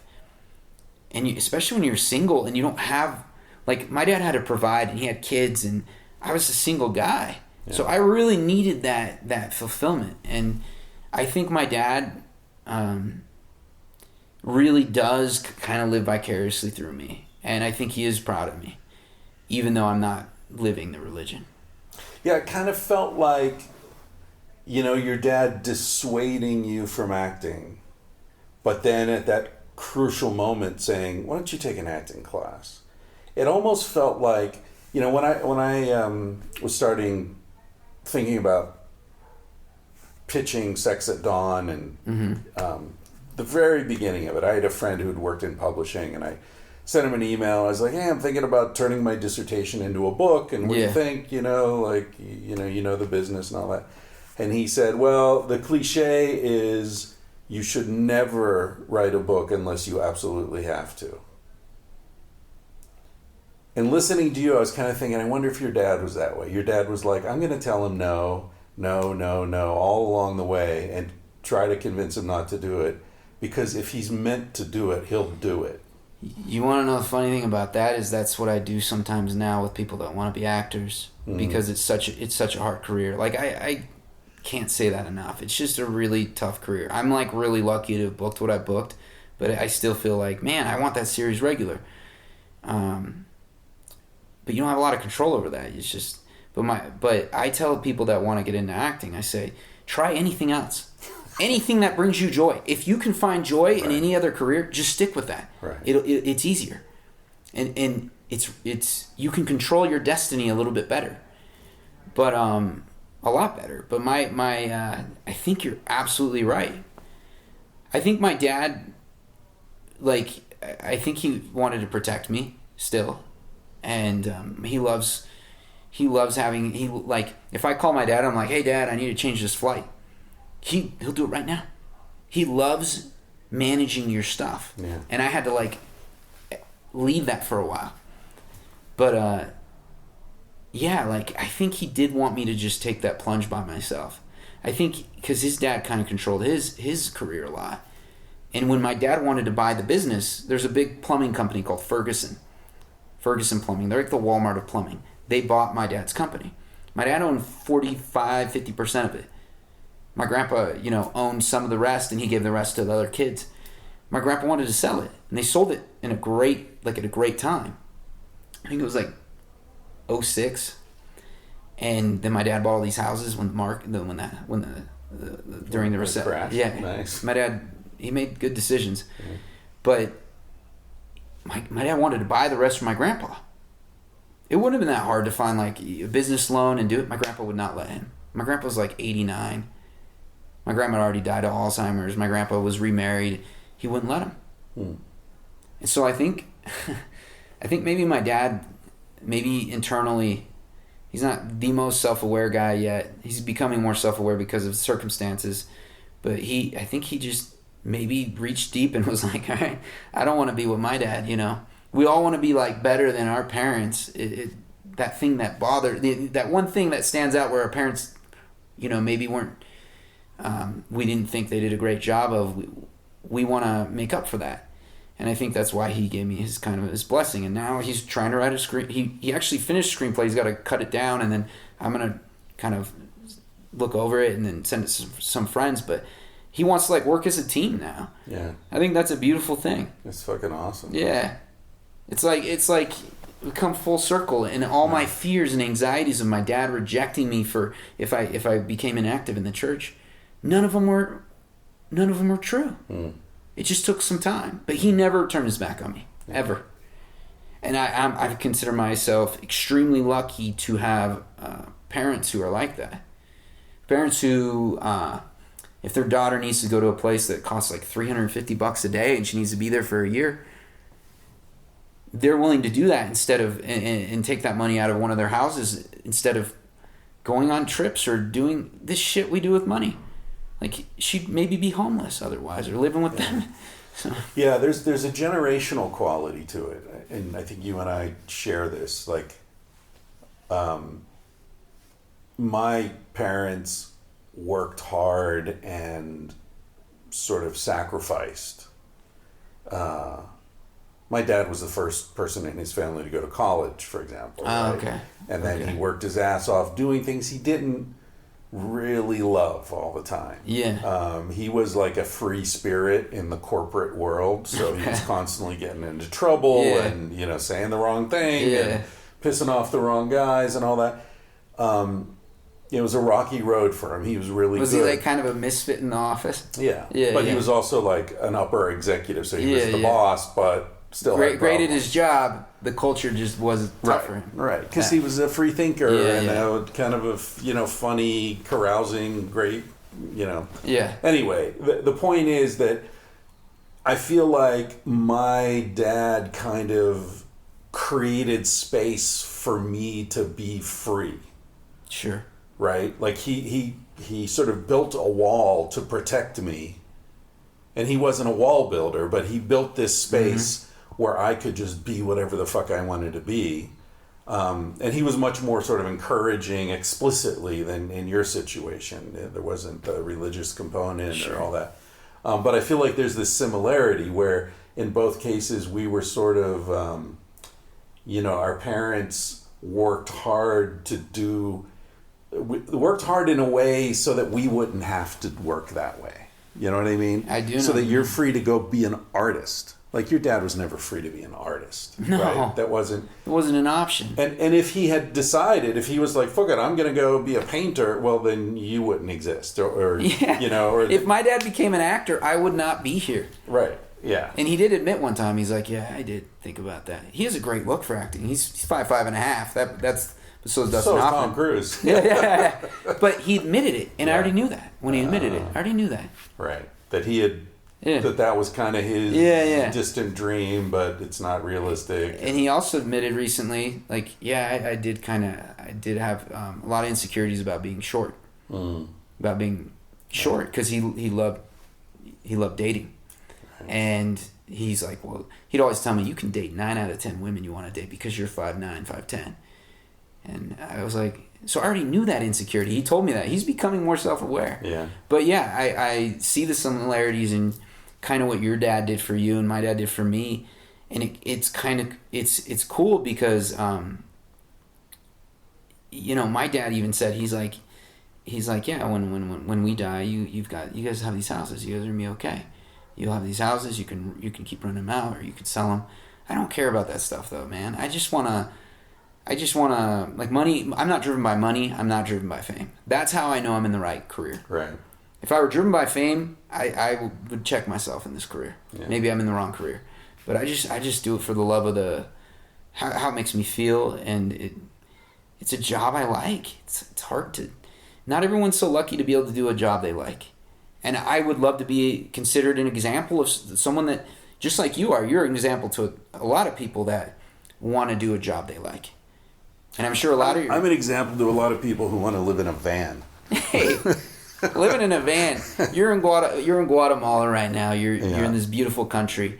You get to meet all these people around the world. Yeah, it's pretty cool. It's true. It's an envious life, but it's not the life for everybody. My mom wouldn't want your life. Nor would my mom. For sure. Blake Webb, dude, we've been an hour and 42 minutes. It's pretty good, right? Holy shit! Yeah, we go another hour. That's like a Mormon. That's like a Mormon fucking church meeting. Yeah, or a Rogan podcast. Hey man, I can talk all day, and you're easy to talk to. We have a lot to talk about, but I appreciate it. Well, thank you for doing this. I know you're on limited time here. Yeah, you got a beautiful woman waiting for you back at your place.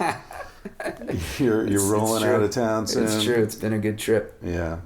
All right. Thanks for doing this, Blake Webb. Everybody. I know you're on social media, right? Yeah, on social media, I'm on Instagram, and it's just Blake Webb. Just Blake Webb. I paid some guy $1,000 for it. Did you? I tried that. In Canada. I tried that. There's a Christopher Ryan out there who has the website, and I reached out to him, and did you, like, he's not doing anything with it. That's this guy in Canada too. Did you give him a price though right up front? No, I was just like, hey, my name's Christopher Ryan. I wrote a book. Would you be willing? And he's like, nah. I did the same approach. Yeah. And I got a no response. And then 2 years later, I sent him another DM, and I said, hey, how about $1,000? And he said yes. Oh, really? Yeah. I should have. Yeah, maybe try it offer. again and just give him the dollar. You say, hey. Well, it's too late now. I'm all set up. But, then it doesn't matter. it's thatchrisryan.com. Yeah. So you don't need to do any funny games with it. It's just Blake Webb. It's just Blake Webb. Blake Webb. And that's really the only social media thing I use. So Right. give me a follow and you can see what I've been doing in Guatemala and Mexico and all that. Right. See those volcano pictures because I sure as hell am not going up there.